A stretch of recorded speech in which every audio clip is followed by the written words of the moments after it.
Okay, let's unpack this. We've officially passed the halfway point of 2025. Wow, already. Yeah. It feels like the perfect time to sort of pause, see where we are, and really look at what's coming next. Mm-hmm. And today, we've got this great stack of sources, mainly centered around a BongoHive newsletter celebrating their 14th year. Right, 14 years. That's quite a milestone. Okay. Since 2011. Exactly. And it highlights a ton of innovation, opportunities, really the spirit of building together in this ecosystem. Yeah, this newsletter, it really gives you a snapshot, doesn't it? It looks back at those 14 years the foundation built. But it's very focused on the future, too. Very much so. It's got specific examples, tangible things happening right now, from youth programs right up to tackling bigger challenges. So for this deep dive, our mission, as always, is to go through this with you. We'll pull out the key insights, flag anything surprising, and really zero in on those opportunities you might be able to act on. Sounds good. Let's jump in. Okay, first up, that big landmark, Yeah. BongoHive hitting 14 years in 2025. Yeah, they're using the hashtag BongoHive814. It frames everything as this sort of sustained community effort. And you see that building together idea in where they're focusing, especially youth and women. Definitely, like the robotics program. Right, powered by Robotics Institute, partnered with BongoHive. It's aimed at Zambian kids, ages 6 to 18. Turning them into tech creators, not just users. Building robots, designing apps. That's foundational stuff. It really is. And for anyone listening, maybe with kids in Lusaka in that age range, Cohort 3 is actually running right now. Oh, okay. Good timing. Yeah, Saturdays, May 31st to July 19th, 2025. It's 9 to 10:30 a.m. at Hive Coworking. So a concrete opportunity there. Good to know. And then there's the focus on women entrepreneurs. Yes, the Women in Tech Zambia Accelerator. It's specifically for women-led, tech-enabled startups. So things like edtech, fintech, agritech. Exactly. Those kinds of high-potential sectors. The program offers mentorship, networking, and importantly, funding access. Which is often crucial. Absolutely. And here's another immediate opportunity. Applications for Cohort 5 are open now, and there's a chance at $10,000 in equity-free funding.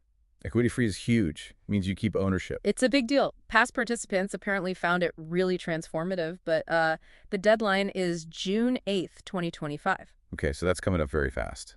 Need to act quickly on that one. Definitely. Okay, so let's maybe zoom out a bit from those specific programs. The newsletter also touched on the broader ecosystem, referencing a lecture by Lukanga Lindunda on Zambia's digital future. Right, that provided some wider context. What stood out there was Zambia being highlighted as the #2 funding destination in Southern Africa. Number 2. That's quite something. It really signals momentum. And it backs up what we hear anecdotally. Fintech, health tech, they're gaining real traction, attracting actual investment. But it wasn't all positive, right? Lukanga also pointed out the hurdles. Of course, you need that balanced view. The challenges mentioned were pretty familiar ones, actually. Yeah. Gaps in early stage funding. Always tough. Yeah, can kill promising ideas early. Also, fragmented support networks, hard to know where to go sometimes. And then issues with scaling up, getting past that initial phase. So what was the call to action there? Essentially, stronger collaboration across different sectors, deeper investment focused on growth, not just startup, and clearer paths to get companies investor ready. It touched on, I think, 5 key pillars for digital transformation overall. Okay, so acknowledging those challenges, the source also points towards tools and resources, things to help entrepreneurs navigate. Exactly. Like an offer for BongoHive startups. 6 months free of Notion Business, plus Notion AI. Notion's pretty popular, sort of an all-in-one workspace. Yeah, documents, notes, project management, knowledge base. For a startup, juggling everything, a tool like that can really streamline things. They mentioned you need to use a specific link, though. Good to know. What else? There's a human-centered design course that's BongoHive and UNILS. HVT. Yeah. That's about building things people actually need and will use, right? Understanding the user. Precisely.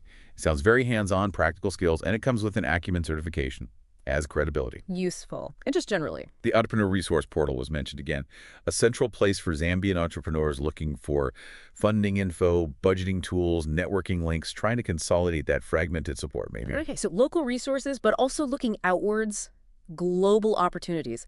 The K-Startup Grand Challenge 2025 in South Korea. That sounded significant. Oh, absolutely. It's specifically open to African startups, and the offer is substantial. We're talking equity-free funding, around $633,000 US. Wow. Yeah, plus mentorship and, crucially, Access to Asian markets, that could be game-changing for scaling. Deadline for that is June 13th, 2025. Another date for the calendar if that fits your plans. Okay, bring it back home. Something for content creators. Yes, a Content Creator Summit. That's happening on June 6th, 2025 at E4A, Agora Village. So bloggers, podcasters, YouTubers. It's exactly. Yeah. Focused on networking, but also policy discussions relevant to that whole creator economy. Good for connecting and maybe shaping things a bit. And linking local and global again, there were insights mentioned on how African startups access export markets. Right. It touched on how digital tools are key, obviously, but also strategic partnerships like AFCFTA, the Continental Free Trade Area, making it easier to trade across Africa. But still challenges, presumably. Oh, yeah. Accessing global markets isn't easy. They use Flutterwave, I think, as an example of an African company that is scaled globally. So it shows it's possible despite the hurdles. Okay, and finally, a slightly different angle leadership and a seat at the table episode with Mark M. Liebekeny. Yeah, sharing insights from, 30-plus years experience, talking purposeful leadership, navigating careers, even mentioned Zambia's first green bond. Green bonds, so funding for environmentally focused projects. Basically, yes. Yeah. Just bringing in that broader leadership perspective. And sort of a practical note, they mentioned the newsletter itself has an AI-generated audio version. Ah, for accessibility. Good touch. Shows they're thinking about different ways to engage. Definitely. So, wrapping this up, looking back at everything we've touched on from this source, I mean, from youth tech programs, support for women founders, To the big picture, Zambia's digital economy, the funding landscape, the challenges. and then concrete tools, resources, major global opportunities like that K-Startup Challenge, local events. It really paints a picture of constant motion, doesn't it? Yeah. Lots happening.